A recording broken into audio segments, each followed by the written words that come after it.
4월 시작하면서 매일 성경 시편이 시작됐는데 지난 2주간 종려주일, 고난주간, 부활절을 지나오면서 지난 2주는 시편 설교를 이 시간에 다루지 못하고 오후 성경 공부 시간에 그냥 묵상글로만 살폈습니다. 시편 제1권이 41편까지 1권인데 이 41편은 모두 다 다윗의 시를 모아놓은 것입니다. 여러분들은 4월 한 달 지나오면서 이를 다윗의 시편들을 정독하고 묵상하고 또 이렇게 잘 진도에 따라서 따라오고 있습니까? 제가 시편 설교를 다시 준비하면서 이 시편 1권을 쭉 통독하고 묵상하고 했는데 제가 그랬듯이 이 시편 시들을 1편부터 41편까지 통독하는 것이 은혜가 되겠다는 생각이 듭니다. 이번 기회에 이렇게 다윗의 시들을 좀 묵상하는 기회가 되시길 지금 당부합니다. 오늘 말씀 시작하기 전에 지난 시간에 드렸던 말씀을 다시 반복하자면 많은 성경 인물 중에서 단연 돋보이는 한 사람이 다윗입니다. 지난번에 말씀드렸지만은 마태복음 1장 시작이 아브라함과 다윗의 자손 예수 그리스도의 계보라. 단 두 사람이 언급되는데 그 중에 다윗의 이름이 언급되어졌고요. 열왕기상 5장 5절은 다윗이 햇사람 우리아의 일 외에는 평생 여호와 보시기에 정직하게 행하고 자기에게 명령하신 모든 일을 어기지 아니하였다. 이렇게 쓰여질 정도로 하나님의 합한자가 다윗이었습니다. 그런 다윗이기에 우리 사람의 생각으로 다윗의 일생은 평탄하기 그지없는 만사가 형통한 인생이었을 것이다. 그런 생각이 그냥 자동으로 들어집니다.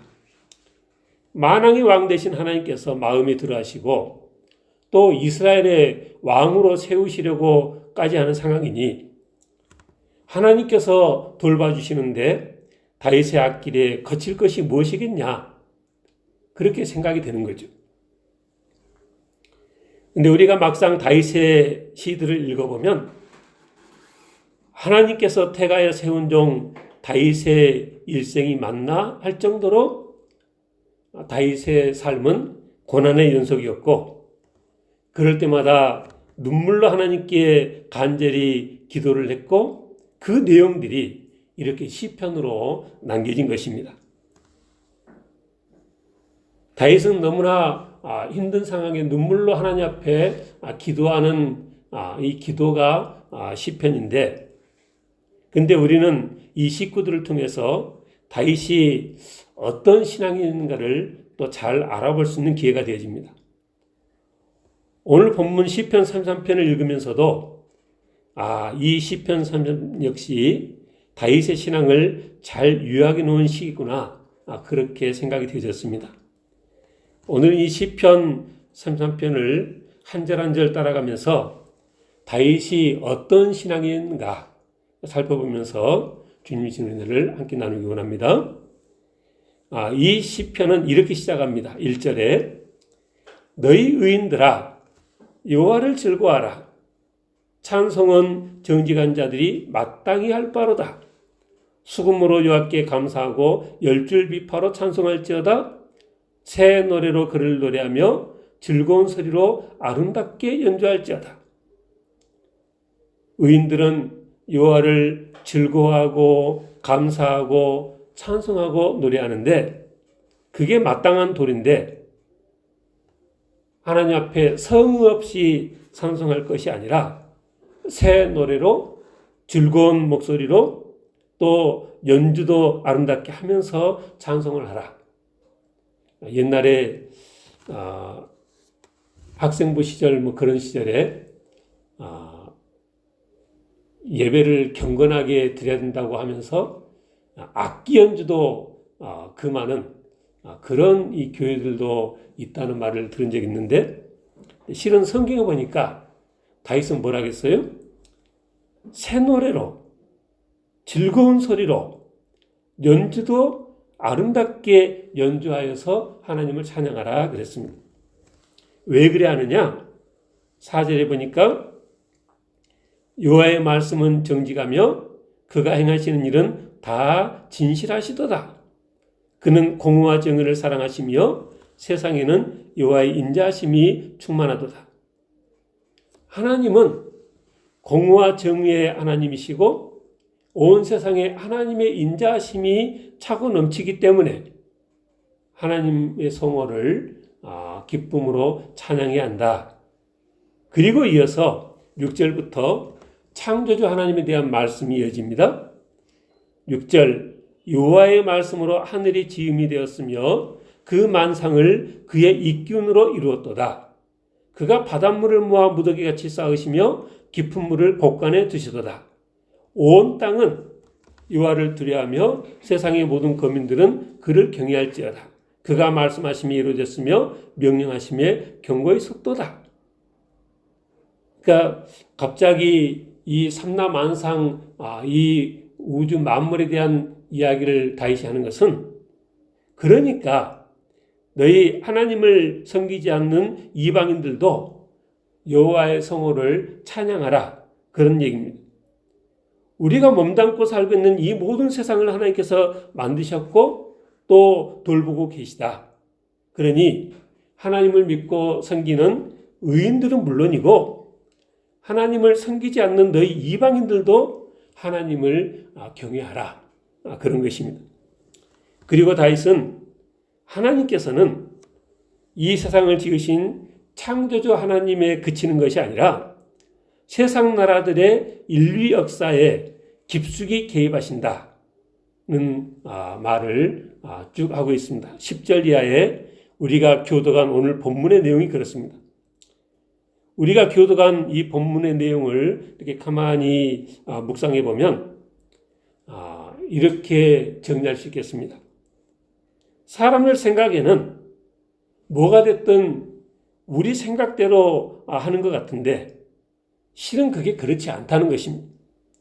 10절에 여호와께서 나라들의 계획을 폐하시며 민족들의 사상을 무효하게 하시도다.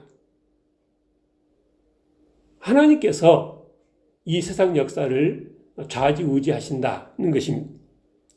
16절 17절에 많은 군대로 구원 얻은 왕이 없으며 용사가 힘이 세어도 스스로 구원하지 못하는도다. 구원하는데 군만은 헛되며 군대가 많다 해도 능히 구하지 못하는도다. 세상 논리가 전혀 아닌 거죠. 사실은 하나님께서 모든 것을 좌지우지하신다. 그런 믿음을 다윗이 가졌다는 것입니다. 그래서 결국 이루어지는 것은 하나님의 뜻이 이루어지고 하나님의 계획이 이루어진다. 11절에 여호와의 계획은 영원히 서고 그의 생각은 대대에 이르리로다. 여호와를 자기 하나님으로 삼은 나라 곧 하나님의 기업으로 선택된 백성은 복이 있다. 18절 이하에 보니까 여호와는 그를 경외하는 자 곧 그의 인자하심을 바라는 자를 살피사 그들의 영혼을 사망에서 건지시며 그들이 굶주릴 때 그들을 살리시는도다. 우리 영혼이 여호와를 바라며 그는 우리의 도움과 방패시로다. 힘들고 어려울 때 누가 우리의 도움이 되시느냐? 하나님 여호와께서 우리의 도움과 방패가 되신다. 다윗은 그렇게 믿었습니다. 그리고 일이 그렇게 되도록 하나님께서는 저 계시는 높은 곳에서 이 세상을 늘 굽어 살피고 계시다. 오늘 본문에 계속 반복되는 말씀이 그 말씀입니다. 13절에 여호와께서 하늘에서 굽어보사 모든 인생을 살피심이요. 14절 곧 그가 거하시는 곳에서 세상의 모든 거민들을 굽어 살피시는도다. 그는 그들 모두의 마음을 지으시며 그들이 하는 일을 굽어 살피시는 이로다 그랬습니다. 그 높은 곳에서 본다고 보여질까요? 아니, 우리 겉모습이 아니라 마음까지 살피신다 했는데 그 높은 곳에서 살펴지시겠느냐? 우리 생각은 그렇지만 다윗은 그렇게 믿었다는 것입니다. 18절에 여호와는 그를 경외하는 자, 곧 그의 인자하심을 바라는 자를 살피신다 그랬습니다.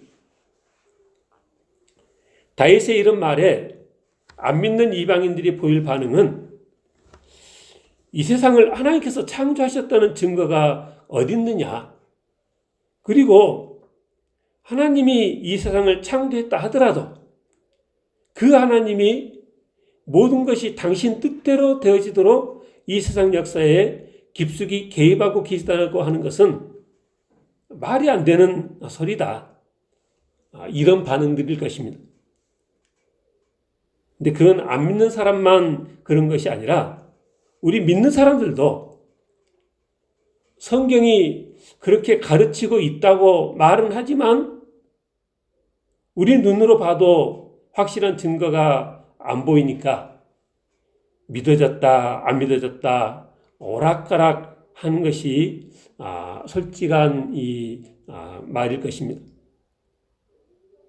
세상이 이렇게 악한데 하나님께서 살아계시고 전능하시다면, 하나님께서 의로우시다면 왜 그리 오랫동안 잠잠하신 것인가? 이런 생각이 들어서 그렇게 확신을 갖기가 힘든 것입니다. 그러나 다윗은 하나님께서 이 세상을 자세히 굽어 살펴보고 계시다. 그래서 역사에 깊숙이 개입하셔서 결국은 당신의 뜻과 계획이 이루어지도록 역사하고 계시다. 그렇게 굳게 믿었던 것입니다. 성경은 하나님의 다윗의 이러한 믿음에 대해서 성경은 뭐라고 가르치고 있느냐? 하나님께서는 이 세상 일에 어느 정도 관여하고 계시는가? 이런 질문들에 대해서 한 단어로 표현한 것이 바로 우리가 잘 알고 있는 섭리라는 단어입니다. 섭리라는 말을 국어사전에 찾아보면 다스릴 섭, 다스릴 리, 그러니까 자연계를 지배하고 있는 원리와 법칙, 그런 의미입니다. 철학사전에서는 섭리라는 것은 기독교의 특유한 세계관으로 세계와 인간의 운명은 신이 예정한 계획에 따라서 진행되고 있다는 그런 믿음을 일컬어 섭리라 한다. 그렇게 해설을 했습니다. 우리 장로교의 신앙고백서인 웨스트민스터 신앙고백의 제5장이 제목이 섭리인데 그 제5장 섭리의 1항이 이렇습니다. 제가 한번 읽어드려 보겠습니다. 만물의 대창조주이신 하나님께서는 그의 가장 지혜로우시며 거룩하신 섭리에 의해 그의 정확무하신 예지 또는 자유로우며 변함없는 자신의 뜻의 도모에 따라 가장 큰 것에서 가장 작은 것에 이르기까지, 그러니까 큰 덩어리들만 하나님께서 관여하신다는 게 아닌 거죠. 가장 큰 것에서 가장 작은 것에 이르기까지 모든 피조물들과 행위들과 일들을 보호하시며 지도하시며 처리하시며 통치하시어 그의 지혜와 능력과 공의와 선하심과 긍휼의 영광을 찬양하게 하신다. 성경을 보면 하나님께서 이 세상에 대해서 어떻게 관여하시는가, 이렇게 관여하신다 라고 우리 장로교의 신앙고백서에 으뜸이 되는 웨스트민스터 신앙고백서의 5장에 이 섭리라는 제목으로 그렇게 쓰고 있습니다. 이 섭리라는 말이 라틴어에서는 프로비덴티아. 이제 이 비덴티아라는 말은 우리가 비디오 그러잖아요. 그죠? 오디오가 아니고 비디오. 근데 그 비디오라는 말이 어원이 라틴어로는 비데레인데 비데레. 거기에서 파생된 말이 프로비덴티아고, 그래서 섭리라는 말의 영어가 뭐냐면 프로비던스라는 거거든요. 우리가 잘 아는 말이 프로바이드 하면 뭐예요? 뭐를 준비한다, 그런 뜻이에요. 근데 어원상으로는 프로바이드의 뜻이 뭐냐면 프로는 앞서서, 바이드 본다는 거죠. 미리 봐서 미리 알게 돼서, 그래서 미리 준비했다. 그래서 프로바이드라는 그 영어가 뜻이 준비한다, 이런 뜻이 됐는데, 원래 어원상으로는 프로비데레, 미리 봤다는 거죠. 거기서 파생된 게 프로비던스고, 그게 우리가 섭리라는 말로 그렇게 번역하는데, 이 프로비던스와 연관된 본문이 창세기 22장 본문입니다. 하나님께서 아브라함에게 독자 이삭을 제물로 바치라 하셔서 아브라함이 즉시 순종해서 번제나무를 이삭에게 지고 가라 하고, 자신은 불과 칼을 손에 들고 이제 갑니다. 근데 가면서 이삭이 물었습니다. 근데 불과 나무는 있는데 양은 어디에 있습니까, 아버지? 그렇게 물으니까 아브라함이 그건 하나님이 자기를 위해서 친히 준비하실 거야.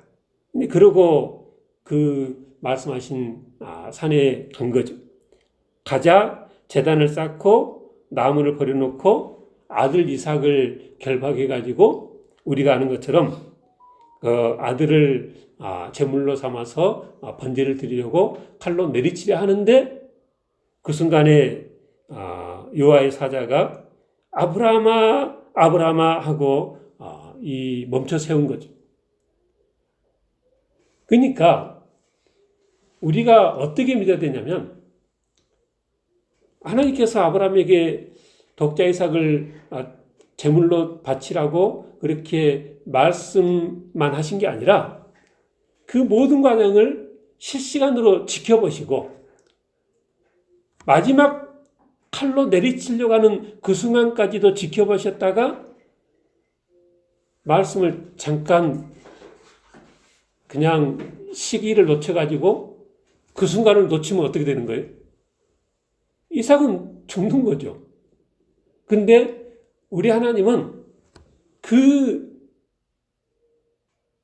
중요한 순간을 놓치지 않으시는 하나님이시다. 아브라함이 칼을 들고 내리치려 하는 순간에 하나님이 아브라함하고 불러 세웠다는 거죠. 그 아이에게 손대지 말라.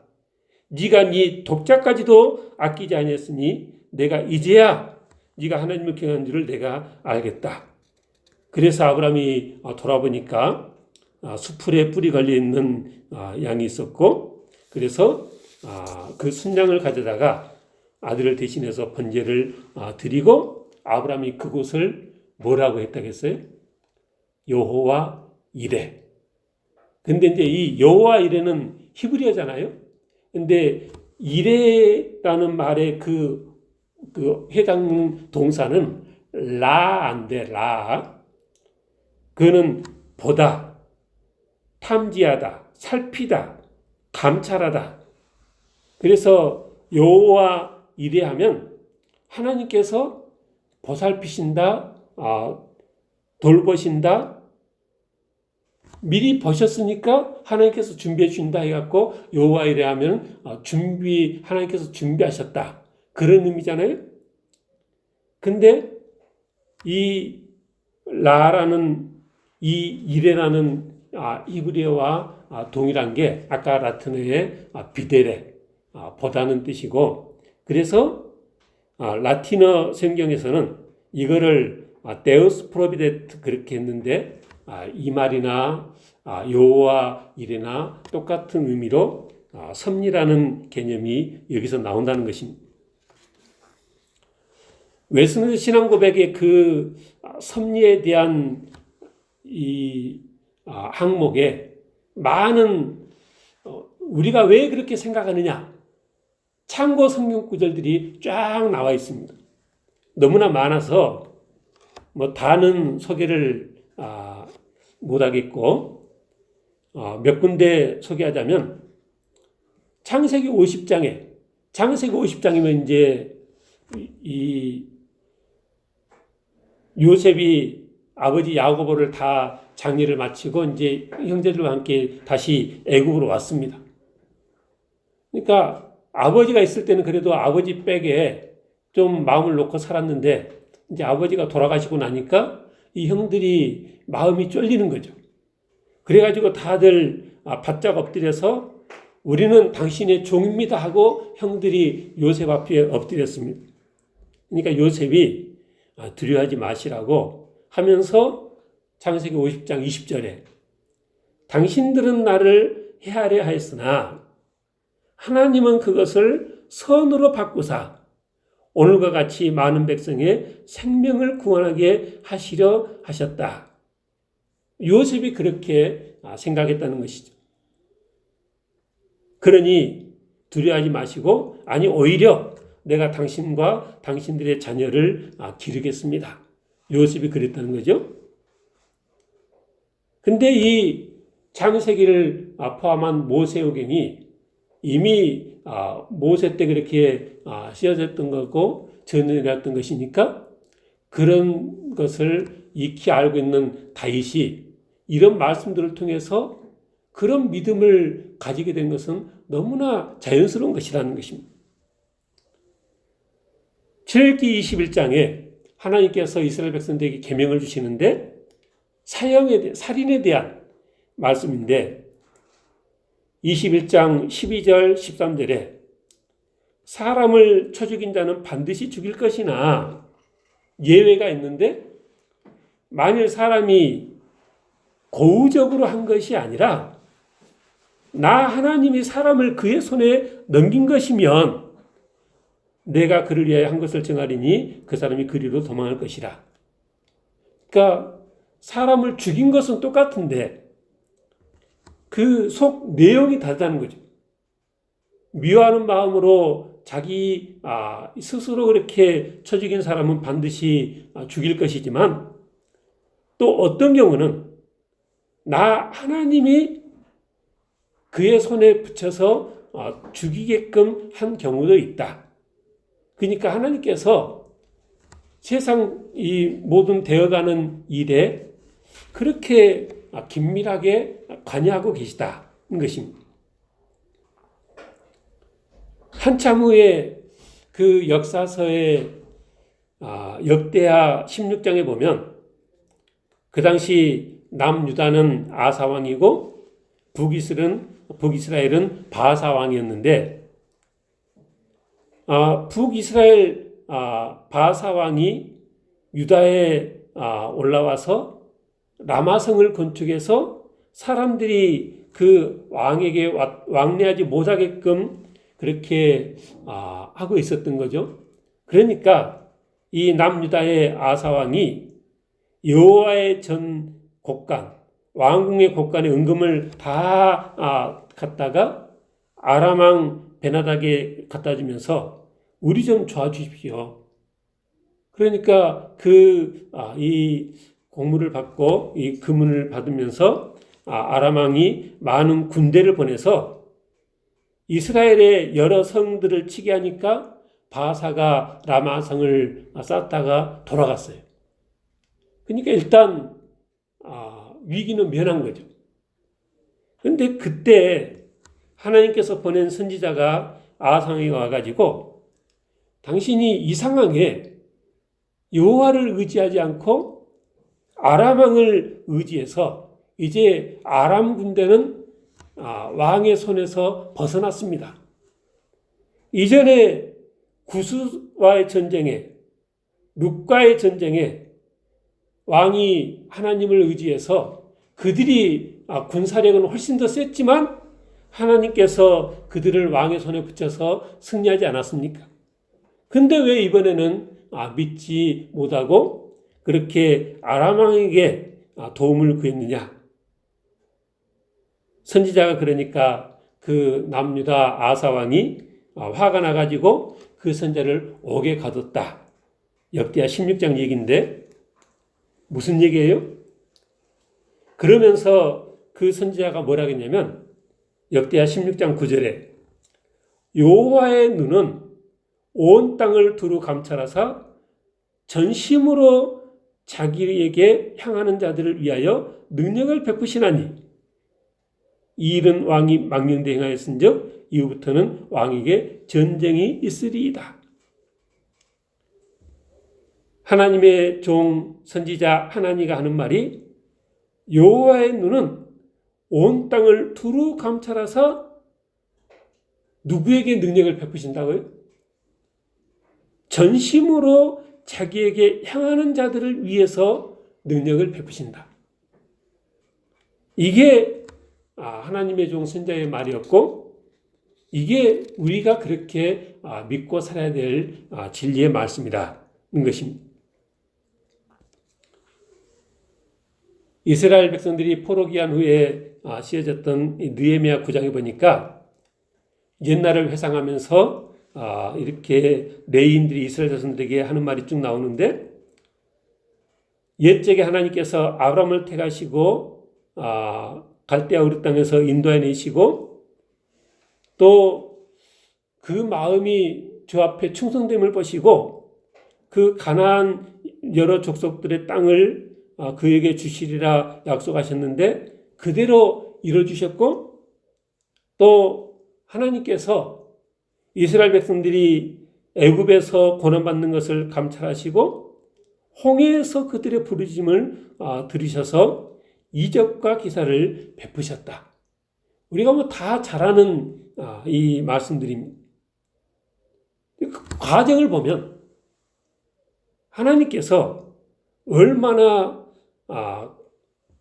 가까이서 긴밀하게 이스라엘 백성들을 그렇게 도우시고 인도하셨더냐. 근데 우리는 내 인생에 내 삶 가운데는 왜 그러시리라는 믿음을 갖지 못하느냐. 그런 말인 거죠. 하나님께서는 우리 사람만이 아니라 이 동물 세계 모든 것도 하나님께서 만드신 대로 돌아갑니다.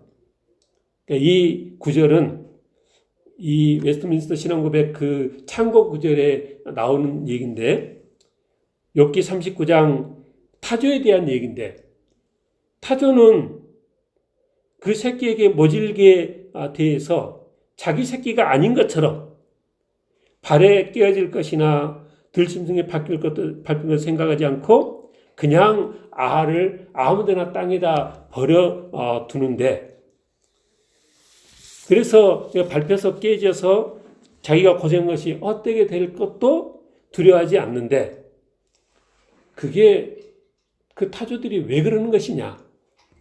그것도 하나님이 지혜를 베풀지 아니하셨고 이 타조에게 청명을 주지 아니하셔서 그런 것이다. 욥기 39장에 나온 말씀입니다.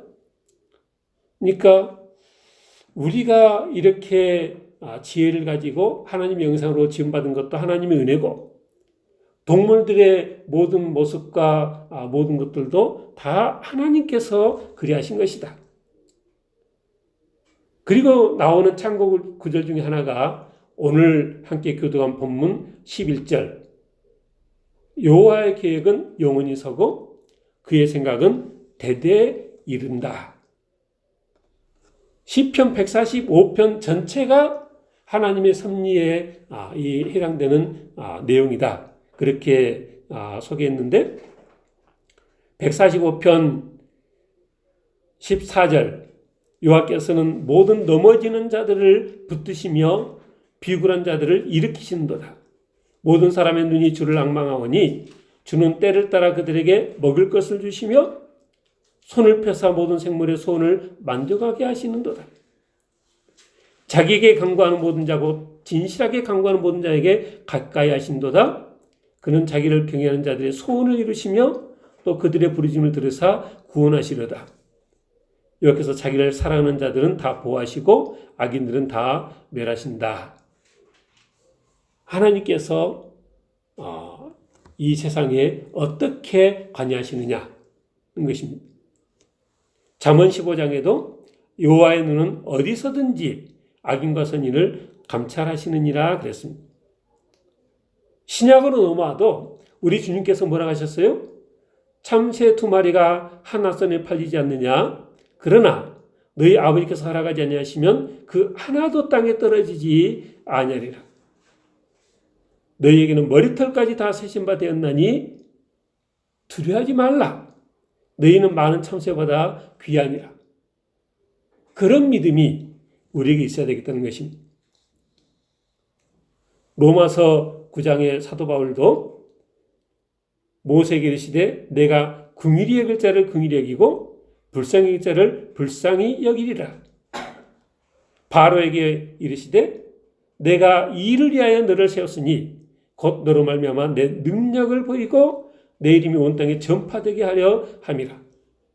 하나님께서는 그 큰 나라 애굽의 바로 왕도 그냥 당신 뜻대로 들어쓰시는 하나님이시다.